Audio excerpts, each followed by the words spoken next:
Hello दोस्तों। तो कैसे हैं आप लोग? उम्मीद है सब अच्छे होंगे। तो आज अपन बात करेंगे, बहुत से लोगों को डाउट है कि मैं काम क्या करता हूँ भाई, मेरा काम क्या है एक्चुअल में। तो आज अपन आए हैं एक जीएसएस का इंस्पेक्शन करने। जीएसएस जो कि नया बन रहा है, ठीक है। जीएसएस अपनी भाषा में बोला पावर हाउस, ठीक है। पावर हाउस नया बन रहा है तो उसका इंस्पेक्शन करने आए हैं अपन। तो मैं बताता हूँ आपको हमारा बेसिकली काम क्या होता है, आज आपको बहुत क्लियर हो जाने वाला है, ठीक है। तो सबसे पहले अपन यहाँ से स्टार्ट करते हैं। ये देखो, ये जो लाइन आ रही है 33,000 kVA की लाइन है, ठीक है, आ रही है अंदर। और ये अपना काम अभी चल रहा है, ठीक है। ये यहाँ पे लाइन आ रही है, ओके। ये देखो ना, जो कंप्लीट जो सामान रखा है जीएसएस के लिए, ये जो वायर है ना, इसको बोलते हैं जीआई वायर। अर्थिंग के काम में लेते हैं इसको, जीआई वायर है ये, ठीक है। इसके अलावा ये देखो जीओडीओ सेट, ठीक है। ये अपने पोल रखे हैं, 400 kg का पोल है ये। इसको जो ये पूरा स्ट्रक्चर है ना, इस स्ट्रक्चर को बोलते हैं बस बार, ठीक है। बे भी बोलते हैं, बे और बस बार भी बोलते हैं, दोनों चीज़ें बोलते हैं। ये बिल्डिंग बन रही है जीएसएस की, जिसको सिविल वर्क के अंडर में आती है। ये बिल्डिंग अभी अधूरा कंस्ट्रक्शन है, बारिश वारिश के कारण अभी कंस्ट्रक्शन अधूरा है इसका, ठीक है। इसके बाद चलते हैं आगे। ये 400 kg का पोल है, ये यहाँ पे रखा जाएगा ट्रांसफार्मर, ठीक है। पावर ट्रांसफार्मर रखा जाएगा यहाँ पे। उसका ये स्ट्रक्चर बकायदा, ये जो होता है ना, ये ऐसे ही नहीं बनता, इसका पूरा नाप चोक होकर प्रॉपर बनता है, ये सब चीज़ें होती है इसमें। इसके बाद अपन इधर चलते हैं, यहाँ ये भी बना है। इसके बाद में ये अलग अलग फीडर वाइज वीसीबी रखे हुए हैं। ये वीसीबी यानी वैक्यूम सर्किट ब्रेकर, अलग अलग फीडर वाइज ये रखे होते हैं, ठीक है। ये देखो कितने बने हुए हैं यहाँ पे, 1 2 3 4 5, यानी यहाँ से 5 फीडर निकलने वाले हैं। 5 फीडर इन द सेंस कि किसी पर्टिकुलर गांव के लिए जो लाइन जाती है ना, 11,000 की लाइन, 11,000 kVA की लाइन जाती है, उसके लिए अलग अलग एक वैक्यूम सर्किट ब्रेकर रखा जाता है। ओके, आया समझ में? इसके बाद आगे चलते हैं। ये हमारे रौनक जी के साथ आए हैं हम आज जीएसएस का इंस्पेक्शन करने, ठीक है। इसके बाद आगे चलते हैं। आगे चलने के बाद ये कंडक्टर है, कितने का है? 11 का। ये सॉरी रैबिट कंडक्टर है ना, ये रैबिट कंडक्टर है, ठीक है। इसमें 2 कंडक्टर होते हैं, रैबिट और डॉग। ये रैबिट कंडक्टर है, इसमें देखने से पता लगता है, आपको नहीं लगेगा शायद। और ये वाला जो है ना, ये डॉग कंडक्टर है।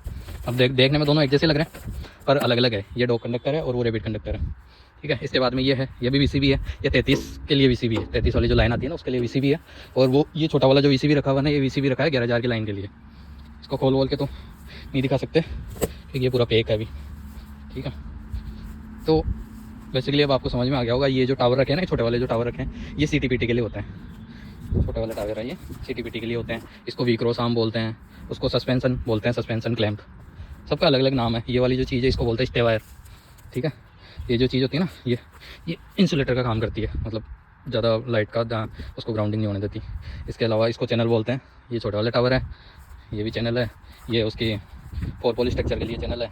ऐसा करके सबका अलग अलग नाम है। इलेक्ट्रिकल का बंदा तो इजी गोइंग समझ जाएगा क्या होता है क्या नहीं, बाकी नहीं समझेगा। ये हार्डवेयर बोलते हैं इसको, ये चीज़ है, ठीक है। तो फाइनली आज क्लियर हो गया होगा कि भाई काम क्या होता है बेसिकली। अब ये जो जीएसएस बन रहा है ना, जीएसएस का इंस्पेक्शन का भी हमारा काम है। उसके अलावा जो मैंने अभी 33 की लाइन दिखाई थी ना, उसको पूरा चेक करने का इंस्पेक्शन का भी काम है। इसके अलावा 11 की लाइन का चेक करने का इंस्पेक्शन का काम है। अलग अलग काम है। ये है, ये सिविल के अंडर में आता है। सिविल का एक अलग से डिपार्टमेंट होता है बिजली विभाग में, तो उसका काम होता है ये। अब मैं आपको सीटीपीटी दिखाता हूँ, ठीक है। सीटीपीटी भी अपने यहीं रखे हुए हैं, तो अंदर चल के दिखाते हैं क्या होते हैं सीटी और पीटी। यहाँ पे कोई ना कोई रहते तो हैं देख रेख के लिए, पर अभी फिलहाल यहाँ नहीं है।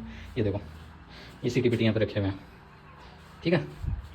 चलो, यहाँ तो फिलहाल तो कोई नहीं है, बाहर गए हुए, ठीक है भैया। तो क्लियर हो गया एकदम। आज के बाद में कोई भी नहीं पूछेगा भाई मैं काम क्या करता हूँ। बहुत से लोगों को डाउट रहता है तो बिजली विभाग में तो है, पर काम क्या करता है। तो इसलिए मैंने आज मैं क्या आया था, और यहाँ पे जीएसएस को कोई नहीं है, तो मैंने कहा चलो एक वीडियो बना के डाल देते हैं। तो वीडियो भी बन जाएगी, कंटेंट भी हो जाएगा, और लोगों को क्लियर भी हो जाएगा भाई काम क्या होता है, ठीक है। तो मिलते हैं आगे।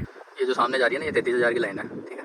इसमें क्या होता है बेसिकली, ये 400 kg का पोल लगता है, और क्रॉस भी 11,000 से ज़्यादा बड़ा होता है, और वेटेज में ज़्यादा होता है। इसके अलावा इसमें इंसुलेटर होता है, वो अलग होता है, उसमें पिन लगा रहता है, इसमें अलग होता है ये। और ये जो कंडक्टर लग रहा है ना, इसमें ये 2 कंडक्टर लग रहा है, 11 पे रैबिट कंडक्टर लगता है। ऐसा करके इसका अलग अलग टाइप से इंस्पेक्शन होता है,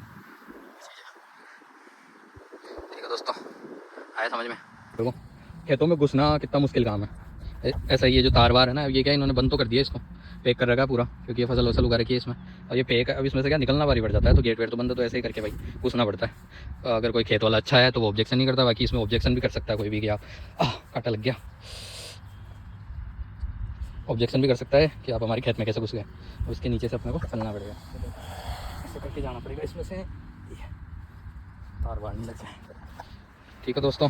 ये अपनी खड़ी है धन्नो धन्नो बेटे हैं हमारे महान सीनियर साहब, रौनक जी चतुर्वेदी, जो कि माधोपुर के रहने वाले हैं, ठीक है दोस्तों। इसके बाद अपन जैसे रोड क्रॉस करते हैं ना तो वहाँ टावर लगे होते हैं ना, ये टावर की बाकायदा एक पर्टिकुलर साइज़ होती है। ये 12.9 मीटर का टावर है, ठीक है। गैल्वेनाइज्ड आयरन का बना होता है, इस पर जंग वंग नहीं लगा रहता, सॉरी जंग नहीं लगता इस पर, ठीक है। अब इसमें हमें NCR ढूंढनी होती है। NCR बोलते हैं नॉट करेक्ट रिपोर्ट, यानी कोई समस्या है ना तो उसको हमें उसका इंस्पेक्शन करना होता है। जैसे ये लाइन है, ये रोड है, ठीक है। अब इस रोड पे क्या बीच में क्या है, इसमें रोड गार्डनिंग नहीं लगी हुई। मान लो कोई बड़ा साधन आता है, उस पर कुछ लगे वगे तो वो इससे टकरा सकता है और कोई भी दुर्घटना हो सकती है। इस कारण ये इस पर लगते हैं, रोड गार्डनिंग लगती है इस पर, ठीक है। और इसमें और कुछ चीज़ें देखी जाती है, जैसे ये हो गया। अब इसकी अर्थिंग भी होती है प्रॉपर, इन्होंने अभी अर्थिंग करनी रखी है। जैसे स्टार्टिंग में मैंने आपको बताया था GI वायर अर्थिंग के काम होता है, अर्थिंग नहीं है। अब इसमें नीचे देखेंगे ना अपन, तो इसमें मफिंग नहीं कर सकते, सॉरी मफिंग नहीं कर रखी इन्होंने। मफिंग का मतलब होता है इसका जो नीचे का जो बेस बनता है ना, बाकायदा कंक्रीट वगैरह सीमेंट का 5 फीट का गड्ढा वो भी उसमें प्रॉपर ये सीमेंट का और कंक्रीट का बनता है, तो इन्होंने मफिंग भी नहीं कर रखी। मफिंग को जो बेस बोला जाता है, ठीक है। ये कुछ चीज़ें होती है देखने की, हम इजीगोइंग देख सकते हैं। इसके अलावा जो लाइन है, ये पूरी लाइन बिल्कुल एक अलाइनमेंट में है या नहीं है, ये पूरी लाइन आपको दिख रही होगी, पूरी अलाइनमेंट में है, बराबर में है इसके, ठीक है। ये देखो, अब ये जो बीच में पोल लगा रखा है इन्होंने, बीच में पोल इन्होंने लगाया तो था, पर ये टावर का थोड़ा सा क्या अलाइनमेंट के चक्कर में ये बीच वाला पोल है ना, इस पर कंडक्टर प्रॉपर पहुंच नहीं पाया और ये उससे अलग कर दिया। अब इसको टावर को हटाएंगे, अब जैसे या सॉरी इसको पोल को हटा देंगे। अब पोल को हटाएंगे ना तो क्या होगा, इसका स्पान ज़्यादा हो जाएगा। स्पान बोलते हैं मतलब दो पोल के बीच का जो डिस्टेंस होता है ना, उसको बोला जाता है स्पान। मिनिमम जो स्पान होना चाहिए ना, जो एकदम एक्यूरेट स्पान है, वो होता है 45 मीटर और 50 मीटर के बीच का। इससे ज़्यादा हो रहा है ना तो आपका ये कंडक्टर क्या झूल जाएगा, वो भी एक NCR में आता है। तो इस तरीके से चीज़ें देखी जाती है, ठीक है। इसके बाद आ गया अपन DP पे, जिसको बोलते हैं फॉर पॉली स्ट्रक्चर, ठीक है। तो इसमें क्या क्या चीज़ें अपने को देखने को होती है वो मैं बताता हूँ मैं आपको। पहले तो ये जो वायर लगा है इसको बोलता है स्टे वायर, ठीक है। ये पूरा जो होता है इसमें स्टे सेट होता है ये टोटल, और इसको बोलते हैं स्टे वायर। हर एक DP पे 3 से 5 4 से 5 लगे होने चाहिए ये लगभग, ठीक है। ये होती है रोड, वैसे ये काफ़ी अंदर तक होती है। जैसे अब ये है तो एक तरीके से बाहर है, ये बाहर नहीं होनी चाहिए। अलग अलग ये जो बोल्ट है ना, ये बोल्ट यहाँ तक तो कसा हुआ होना चाहिए, जैसे ये बाहर की तरफ है, ये अलग अलग होती है। ये 33 की अर्थिंग सॉरी स्टे वायर है, स्टे सेट है, और 11 का स्टे सेट अलग होता है। इसमें आपको देखने से पता चल जाएगा। ये जो वायर है ना, ये जो आप ये जो कंडक्टर देख रहे हो, इस कंडक्टर में प्रॉपर 7 वायर होने चाहिए। जैसे ये है ना 1 2 3 4 ऐसा करके 7 वायर होने चाहिए। ये चीज़ भी देखने की होती है। अगर इसमें 2 या 4 है तो इसकी भी NCR अलग से बनती है। ओके, समझ में आया ये चीज़ है। इसके बाद में ये जो अर्थिंग रोड है, इस पर अर्थिंग होती है GI वायर से, यहाँ से ऊपर से GI वायर आता है और इसमें अर्थिंग ये बहुत बड़ी है, ये लगभग 5-6 फीट की है। गड्ढा खोद के यहाँ पे और पूरा ये इसको काटा गया है।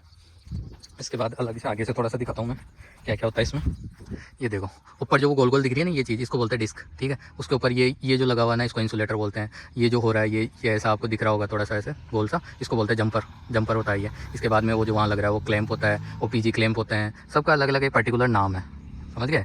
इसके बाद में ये क्रॉस सेक्शन होता है, ये चैनल से बनता है। ये चीज़ भी देखने की होती है कि ऊपर है या नीचे है, ये सारी चीज़ें।